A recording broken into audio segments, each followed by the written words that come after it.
Here you go, man. I needed this. Me too. I haven't slept in days. Me neither. So, what are we going to review today? I don't know. Maybe we should just do it over. Watch this. Gonna get you. And now, you die. Alright, so for those of you that don't know, Mike and I each make a list. We have a point system, then when we combine our lists, we come up with a worst to first. Today we're doing Nightmare on Elm Street. So at number 9, dead last, what did we have? We have the 2010 remake. It was bad, produced by Michael Bay. That's never good. The big difference that I noticed is he's referred to as a child molester and murderer. In the original ones, he was just referred to as a child murderer. It aims for more of a straight horror approach. It eliminates the comedy elements. Obviously, sooner or later, they were going to replace Robert Englund. Have somebody else play Freddy. The changes they made, I really don't care for. They tried to give him the look of like a burn victim. Yeah. But he just has this round-looking baby face, and it just doesn't seem intimidating. Not only did it resort to a lot of CG, but it was really bad CG. Yeah. Just didn't look very appealing. And then the actor that played Freddy was just as creepy without the makeup. Yeah, he didn't need all that. Alright, so at number 8 we have Part 2, Freddy's Revenge from 1985. Well, one thing I noticed, I didn't catch me right away, but in rewatching the movies, it has a large gay overtone. And yeah, there was just some scenes in there that involved a gym teacher and S&M. Yeah, it was not too subtle. No. It's a decent film, don't get me wrong, but one thing I really did not like about this one, the first one put so much effort into establishing that the parents don't believe the kids what's going on. And in this one, you got Freddy jumping out and chasing after the kids in front of the parents. Comes off as more of a boogeyman. This was a strong departure from what they established in the first film. Number 7, we got Part 5, Dream Child, released in 1989.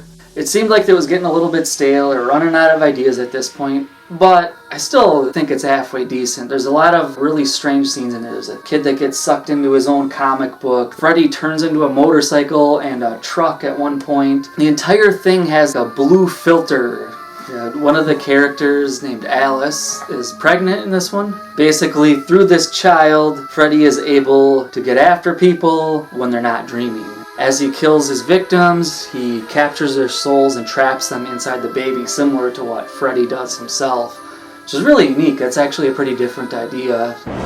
Number 6, 2003, Freddy vs. Jason. We talked about this during our Friday the 13th review. One thing I would like to say is, on the Friday the 13th list, it ranked really high. This one, it didn't quite work its way up to the top like it did in the other list. One thing we didn't mention before, during Freddy's scenes, you have a red color, and during Jason's, there's a blue color. Coming in at number 5, from 1991, Freddy's Dead, The Final Nightmare. Which wasn't The Final Nightmare, as it turns out. No, apparently not. Apparently I like to do that.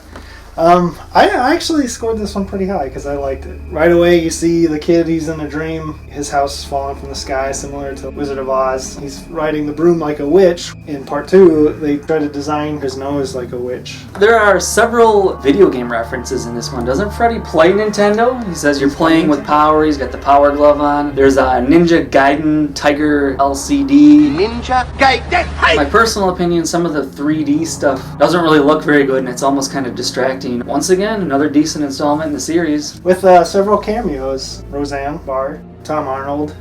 Johnny Depp was in it. Johnny Depp in a commercial, and Alice Cooper. Played Freddy's dad, of all things. I could use some more caffeine. Oh, yeah, now you're talking my language.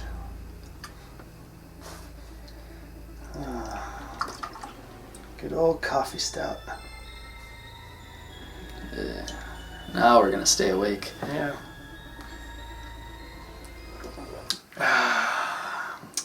So what do we have next? Number 4, Part 7, Wes Craven's New Nightmare from 1994. Now I gotta say, this one, when I first watched it back in the day, didn't impress me that much. But over the years, it just really grew on me, and I ranked this really high on the list as a matter of fact. For the first time since the original film, Wes Craven actually came back and directed it. He had produced and he was involved in some of the other ones, but this one he actually was in the director's chair once again. The design for Freddy was kind of revamped, and it was done based off of what Wes Craven actually originally intended. Had he been involved all this time, that's really where he wanted it to go. And they did change the glove, so he has actually 5 claws instead of the 4. And the concept for this film is probably the most unique since the first one as well. You actually have a movie about a movie, basically, within this. The actors from previous films, including Nancy, as well as Wes Craven, Robert Englund, playing themselves in the film. This film also draws heavy inspiration from Nosferatu. Apart from the shadow crawling across the wall, Robert Englund actually modeled his body language after the 1979 remake. Coming up at number 3, we had Part 4, The Dream Master from 1988.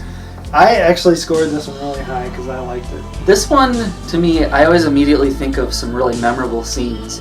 You have the dog urinating fire to unearth Freddy. There's the scene where he sucks face with that girl that has asthma and basically sucks the life out of her and leaves a skeletal figure behind. And then there's the oh-so-memorable waterbed scene, which is one of my earliest memories of the series as a kid. I don't know why I was watching it when I was young, but yeah, I do remember it from when I was really small. What about you, Mike? What do you think of this one? Well, the one thing that I like about this movie is the music. Catchy tunes, you know. So in the end, the hero, she dons her friend's articles of clothing, which gives her like some superpower or whatever, and then uses everybody's powers to face Freddy. Alright, so at number 2 we have the original from 1984.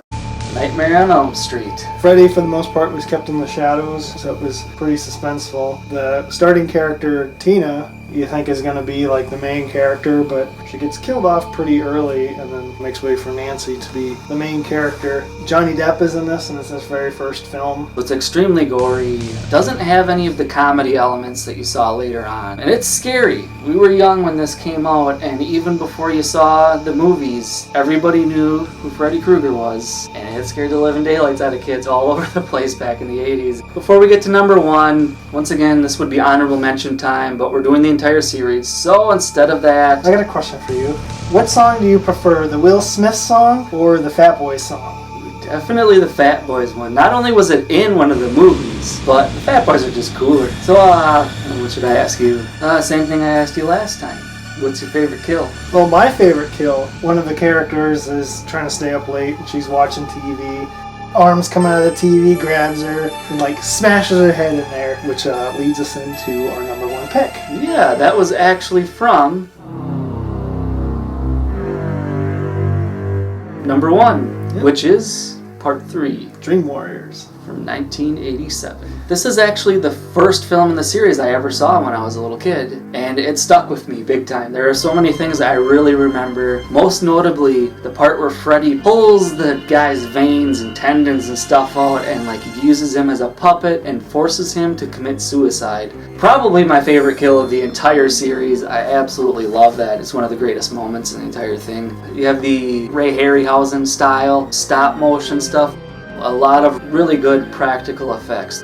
Once again, it was a unanimous choice. We both picked this as our favorite in the entire series. It's just a beautiful looking film. It's a really, really entertaining one. And hands down, it's our favorite Nightmare on Elm Street film.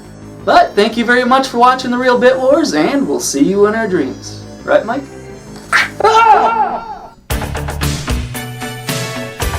Be seeing you in your dream. When I want you in my arms, when I want you, and all your charms, whenever I want you, all I have to do is dream.